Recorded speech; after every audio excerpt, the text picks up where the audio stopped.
22104111104. Perkenalkan, nama saya Ali Muhammad Ismailadi dengan NIM 22104111105.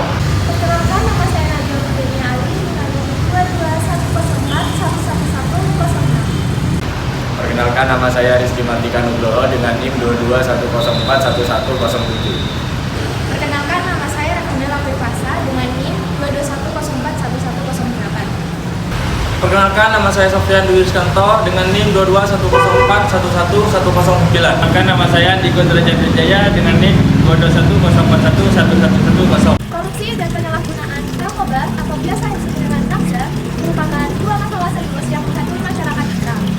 Korupsi sebagai penyakit kronis dalam sistem pemerintahan merusak integritas dan kepercayaan terhadap lembaga negara. Sementara itu, NABZA merusak kehidupan individu, keluarga, dan menciptakan gelombang kerusakan sosial yang luas. Korupsi dengan segala bentuk praktiknya yang licik dan merugikan mencuri sumber daya publik yang seharusnya digunakan untuk kemajuan dan kesejahteraan masyarakat. Ketidakadilan sosial, ketimpangan ekonomi, dan perasaan tidak aman merajalela akibat korupsi yang terus menggerogoti fondasi negara. Sementara itu, NABZA menghancurkan harapan dan masa depan individu serta merobek keutuhan keluarga. Dengan efek adiktifnya yang mematikan, NABZA mengambil alih kontrol diri, menghasilkan ketergantungan yang membutakan dan membawa pada kehancuran fisik, mental, dan emosional.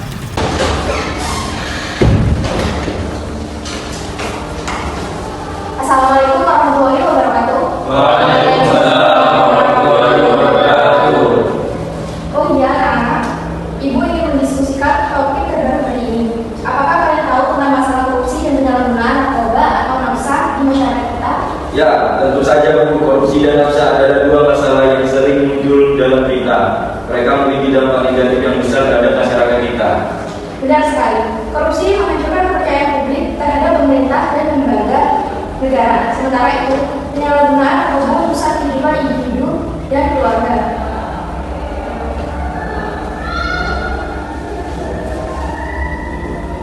Apa ada yang mau ditanyakan? Bagaimana menurut Ibu kita bisa mengatasi masalah ini?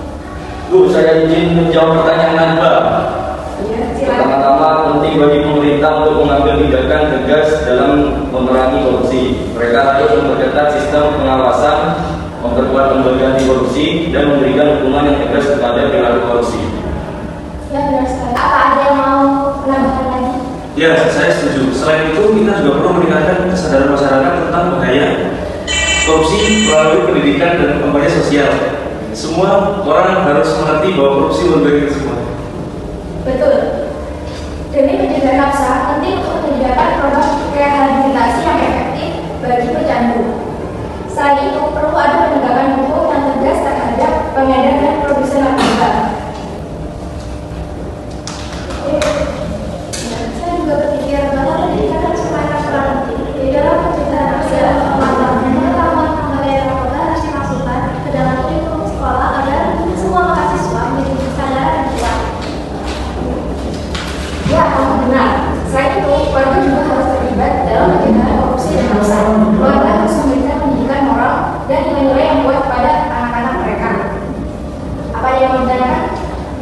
Bu, apakah ada peran mahasiswa seperti kita dalam menangani korupsi dan NABZA tersebut? Tentu saja, mahasiswa memiliki peran penting sebagai agen perubahan dalam masyarakat.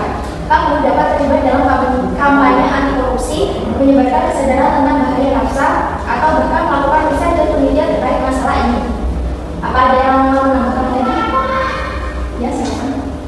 Saya merasa terinspirasi untuk berkontribusi dalam upaya memerangi korupsi dan NABZA.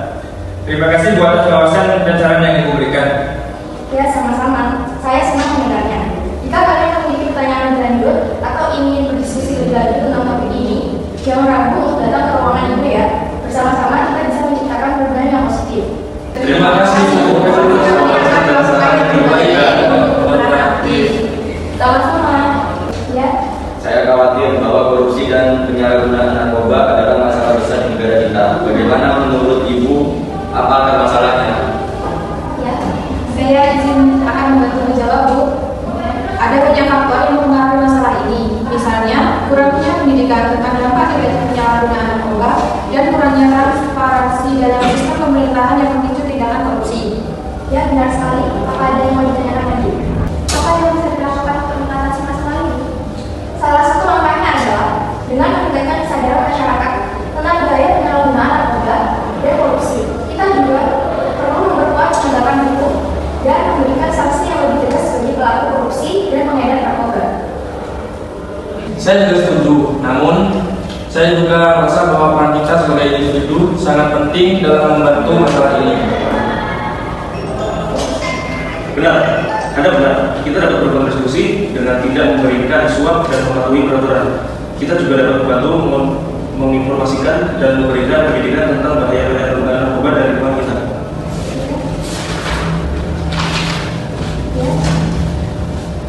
Saya merasa lebih terinspirasi untuk bertindak sekarang. Apakah ada yang mau ditanyakan lagi? Ya, silakan. Apakah Ibu berpikir bahwa ada keterkaitan antara korupsi dan penyalahgunaan narkoba? Ya, sebenarnya ada keterkaitan antara keduanya. Korupsi bisa menciptakan hubungan yang memungkinkan penyalahgunaan narkoba berkembang. Misalnya, dana yang harusnya digunakan untuk rehabilitasi atau program pencegahan penyalahgunaan narkoba dapat disalahgunakan oleh oknum yang korup. Hal ini dapat menghambat upaya pemberantasan penyalahgunaan narkoba dan mengorbankan kesejahteraan masyarakat. Jadi, jika kita ingin mengatasi penyalahgunaan narkoba, apakah penting juga untuk melawan korupsi? Betul, melawan korupsi adalah bagian penting dalam upaya kita memerangi penyalahgunaan narkoba. Dengan menciptakan sistem pemerintahan yang transparan, akuntabel, dan bebas korupsi, kita dapat memastikan bahwa dana dan sumber daya yang seharusnya digunakan untuk program pencegahan dan rehabilitasi narkoba benar-benar mencapai tujuannya. Baik, Bu. Ternyata semua murid Ibu pintar. Semua. Sekian diskusi kita hari ini. Kurang lebihnya mohon maaf. Sekian, terima kasih. Assalamualaikum warahmatullahi wabarakatuh. Waalaikumsalam warahmatullahi wabarakatuh. Nah, kesimpulan dari diskusi kita kali ini dari masalah korupsi dan nafsa, yaitu saling terkait dan saling memperarah keadaan. Korupsi menciptakan lingkungan yang memungkinkan peredaran dan perdagangan narkoba yang semakin merajalela. Sebaliknya, pendapatan ilegal dari nafsa sering digunakan untuk memupuk dan memperkuat korupsi. Namun, ada harapan masyarakat, pemerintah, dan generasi penerus yang bersatu dan bertindak tegas melawan korupsi dan nafsa. Dengan pendidikan yang kuat, kesadaran yang tinggi, serta keberanian untuk berperan aktif, kita bisa menciptakan perubahan yang nyata dan melindungi masa depan yang lebih baik untuk kita semua. Inilah kisah perjuangan dan tantangan kita memerangi korupsi dan nafsa, dua musuh yang harus kita taklukkan demi keadilan, integritas, dan juga kesejahteraan masyarakat untuk menjadi lebih baik. Sekian video dari kelompok kami. Terima kasih.